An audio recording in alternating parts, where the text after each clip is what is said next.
Good afternoon. I'm Mr. Mizell, your social studies instructor. That's the way I start off all classes, and it's weird. But that's okay, because I like being weird because normal is boring. Here we go! How are the economic questions answered? Well, we saw last time in part 1, it was traditional. Okay, we know what traditional means now. We saw that another way it's answered is market economy. And we know what that means now. Then the next one to pop up on the radar screen happened after the Russian Revolution, when the Bolsheviks took over the Russian government. They kicked out the Tsar, killed him and his family, assassinated them. You know, because they were living under the traditional economy, and the Bolsheviks said, hey man, people are starving. The monarch doesn't know what he's doing. Let's get him out of there. Well now, yes, revolution sounds good sometimes, but then you got to answer the question of now what? Okay, we won, so now what? Well, the Bolsheviks turn into the communists, and the communists have this idea. They come up with what's called the command economy.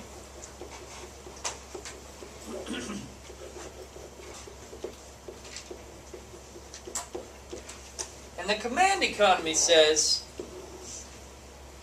that the good of the whole is more important than the good of the individual. The rights of the entire country are more important than the individual. This is the direct opposite of the market economy and the government of democracy. Well, how does that boil down to economics? Here's how it boils down. They thought that the government would do a better job of deciding for people what to produce, how to produce it, and for whom to distribute it to. That means that nobody would own anything, that the government would own all of the land, all of the factories, all of the houses, all of the cars, all of the fields. Everything was owned by the government, and since the government owns everything, then the government would decide how to distribute it out to everybody. This had disastrous consequences, and it has disastrous consequences wherever it's practiced. The Soviet Union didn't last. It's gone, kaput, forever. History books, it's history. Look at a map. You don't see the Soviet Union anymore. That was the country that the Bolsheviks came up with. They called it the Soviet Union. It no longer exists. Why? Because the government can never be large enough to support the entire country with all of its needs. You're watching what you're watching right now. You can watch it. North Korea is almost a pure command economy, and guess what? There's famine. Some of their people are starving. It's a pretty bad place to be, and I would credit it to the fact that they're a command economy, which means their standard of living has gone way, way down. So the command economy, here's how it works. The government, now notice I didn't say anything about the leader, okay? It's the government as a whole. It's not just the leader, it's the leader plus his advisors. It's the leader plus this council and that council and the judicial branch, the legislative branch. So it's the government answers all economic questions.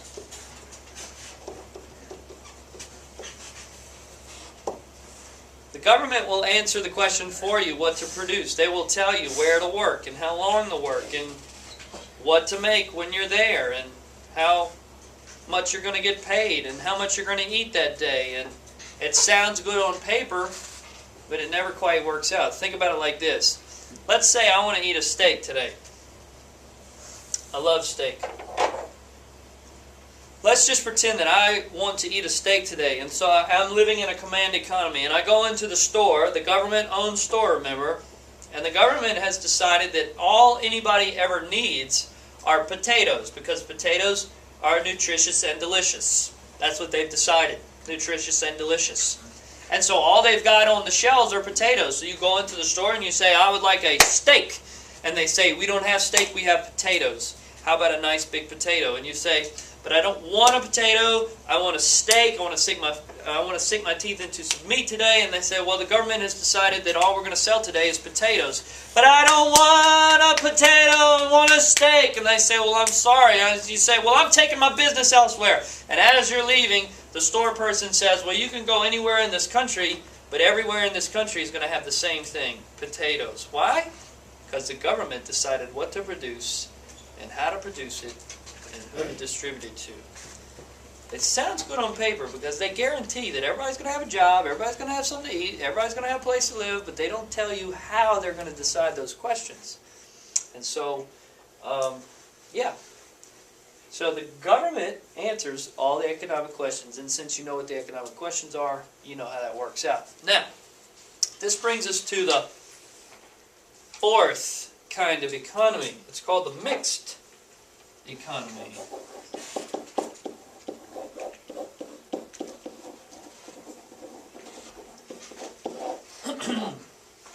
What you need to know is the reality is no country is any longer a pure command economy or a pure market economy. All economies are on something called the economic continuum, which is a line. And on either side of that line is this kind of economy and the market economy. So let's draw one. Here's the economic continuum. It goes this way. You got market over here. And it doesn't matter what side you put it on. And command over here. Well, if you know that Cuba and North Korea are both communist countries, which by definition means they're going to have a pretty controlled economy. I mean, the government's going to control most aspects of people's economic lives. We're going to have to put them somewhere over here. They're not pure command economies, but they're somewhere over here. The United States, on the other hand, yes, the government controls some of what we do. In other words, the government says you can't sell people poison and tell them that it's a good, nutritious drink. You have to put the ingredients on the labels. As the Food and Drug Administration, that's part of the government. But most of the time in the United States of America, what do? We decide what we're going to buy and how we're going to buy it, and we decide if we become producers, what we're going to produce and how we're going to produce it and who we're going to distribute it to, which means we're mostly a market economy, which pushes us closer to this side. Now, the more the government gets involved, the closer it pushes us over here. If you're talking about a command economy like North Korea, the less the government gets involved, if they start to kind of step back from people's lives, then they start to slide this way.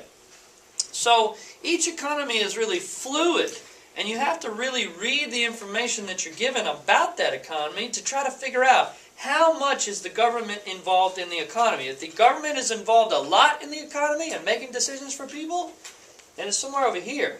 If the government's not involved that much and people are basically making their own economic decisions, then it's over here. And if it's anywhere on this line, then it's called a mixed economy. And let's just spell this for you. This is the economic continuum.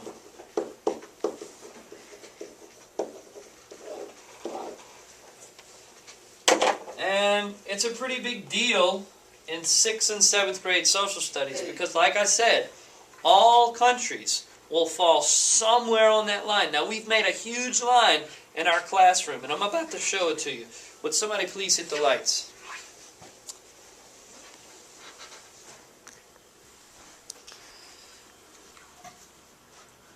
And if you'll notice, on this side, the camera's not wanting to work. On this side we have command. All the way down here we have market. And if you notice, Australia is the closest to a pure market economy that we have. Canada's right behind them. The United States, the United Kingdom, Japan, Germany, Israel, they're pretty much close to market. Now, the further on down the line we go, we can see some culprits of the command economy. There's China at 50 and Russia as well.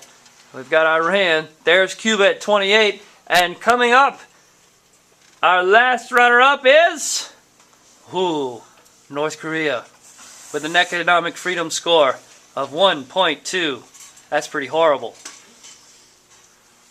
Alright, so I hope you enjoyed watching today.